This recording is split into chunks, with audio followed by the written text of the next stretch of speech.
Yeah boy, new bike day today. Let's go!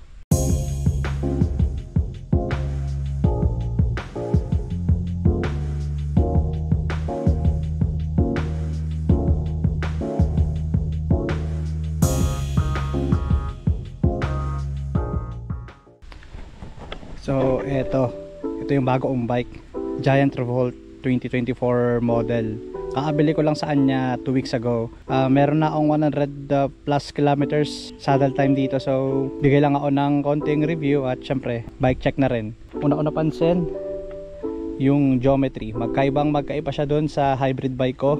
Yung hybrid bike ko kasi ano yun XC bike na nilagyan ko lang na rigid fork.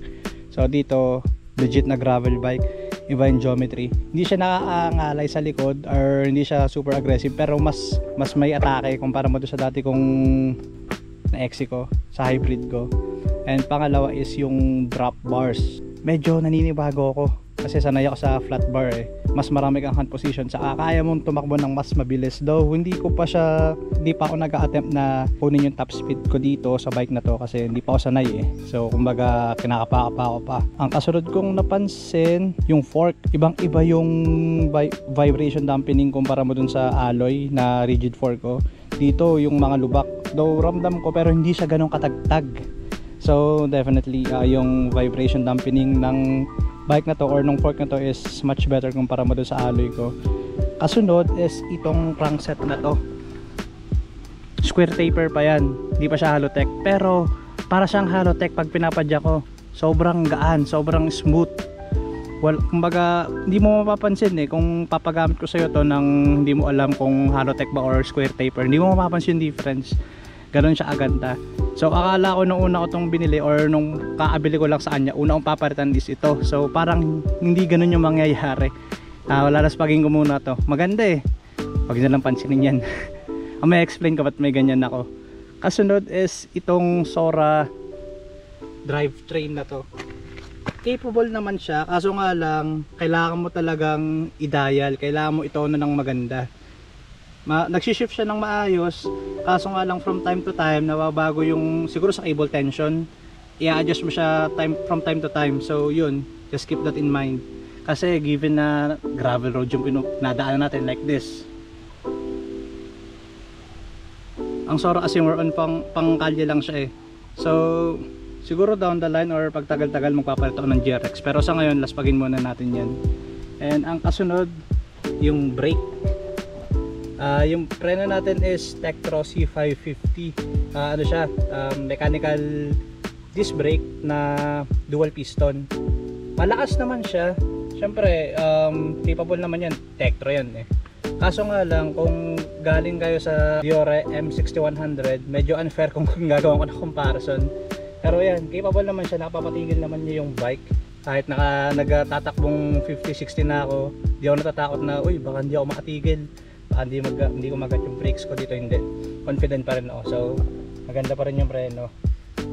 And kasunod yung gulong, medyo madulas siya.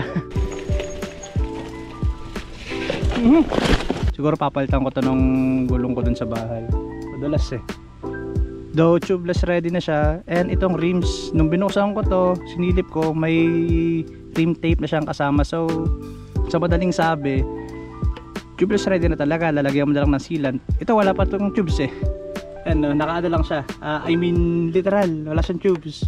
Lalagyan ko na lang ng sealant para may tubeless. Kung hubs, wala tunog yan.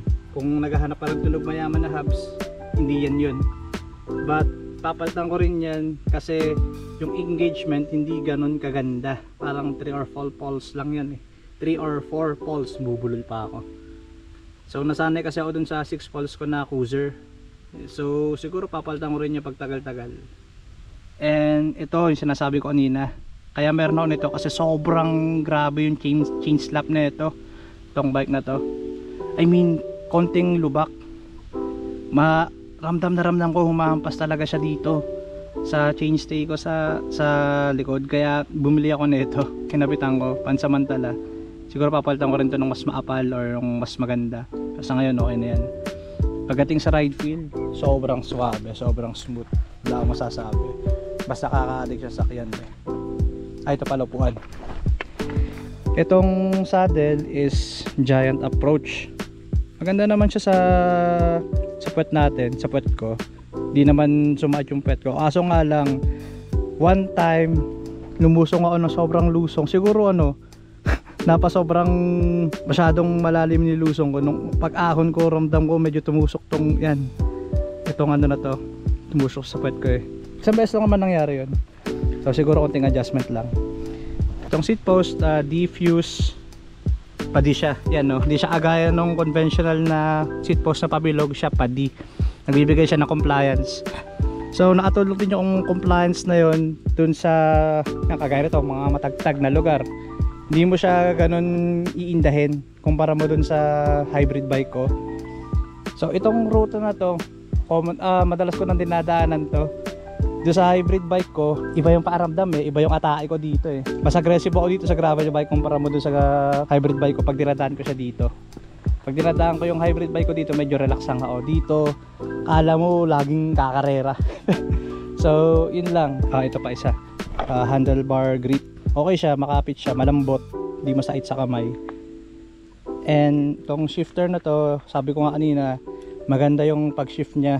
On time naman, on point naman. Kaso nga lang kailangan mong i-dial or itono ng maayos para swabe. Pako lang kwento nun I mean hindi, kasi mas okay siya kung madadial mo ng tama yung Sora para hindi siya mayat maya nawawala sa tono. Tama yung shifting. So medyo nakailang tono rin ako nyan. Tagal-tagal din bago nakuha yung tamang timpla. Ayan yung nakakabit ngayon na gulong 38C. Sabi sa site ng Giant, kaya daw niya hanggang 53mm or 53C na gulong. So I think that's 2.1. Pag sinalpaan ko to ng gulong ko na reserva doon, yung Panaracer Gravel King SK ko, 2.1 yun. Subukan natin kung kakasya. Kaya ang isa pang feature na maganda dito is yung tinatawag nilang flip chip. Kung gusto mong gumamit ng 2.1 or 50 or 53C, ito, ilipat mo lang siya dito. Baliktarin mo lang ito kasi yung sa axle screw axle. Ilipat mo lang siya dito para mas sumaba yung gulong, magkaroon siya ng mas malaking clearance. Aso nga lang syempre, i-adjust mo rin yung preno nun sa likod, saka yung chain line mo, kababago. Siguro yun lang yung sasabi ko dito sa bike na to. Since binili ko tong bike, parang mas gusto kong pumadyak lalo. Siguro dahil bago. Pero lagi naman ako mahilig magbike Yung panahon lang yung hindi nakikisama. Dilim Hindi nga umaraw ngayon. So siguro for upgrades na gagawin ko in the future, gulong unahin ko. Paltang ko madulas yan Gagawin kong yung Panaracer ko, kakabit ko dyan. Gagawin natin tubeless. Pangalawa, drivetrain. Itong Sora, papalitan natin yan. Siguro I'll go for GRX crankset. Sama na natin yan. And di ko pala na-mention yung mounting points. Madami siyang mounting points. So dito, dalawa. Meron din dito, meron din siya dito. So marami kang mounting points or pwedeng pagkapitan na kung ano-ano.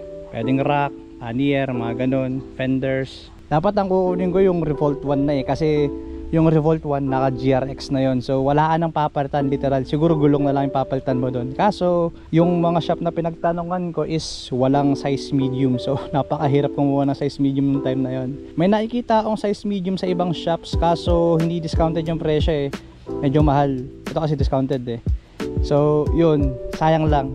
Naka-Revolt 1 sana ako pero okay lang. Wala pa rin akong pagsisisi na ito yung kinuha ko. Maganda yung bike. Kahit na ganyan yung drivetrain, sobrang capable niyan.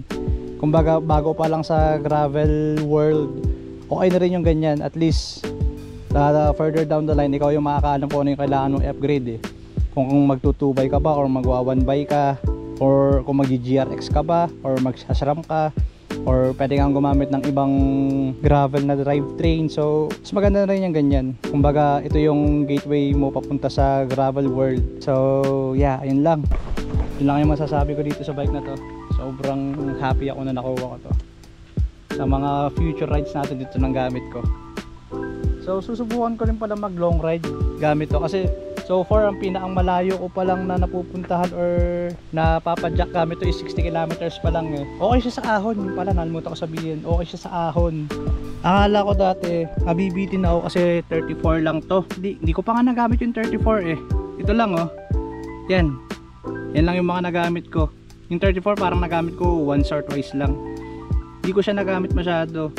Siguro dahil magaan tong bike na to kaya ang daling iahon, or siguro iba yung geometry niya kumpara mo dun sa hybrid bike ko. Iba yung power output ko dito eh. Pag sa ahon, mas madali. Mas masarap siyang ipang ahon. So yeah, ito ang tatapusin to. New bike day baby.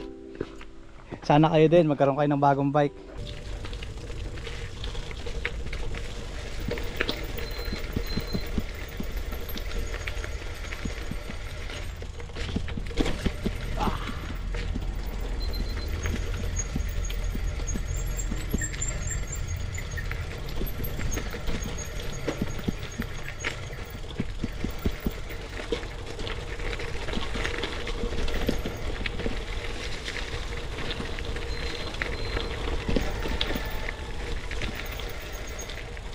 Yan. Ang dulas ng gulong ko. Sinisip pag sa gulong yung ano eh, kakulangan ng skills eh. Maganda sa gantong taan. Mga 50C, 45 to 50 na gulong. 38, grabe. Lilipad ka.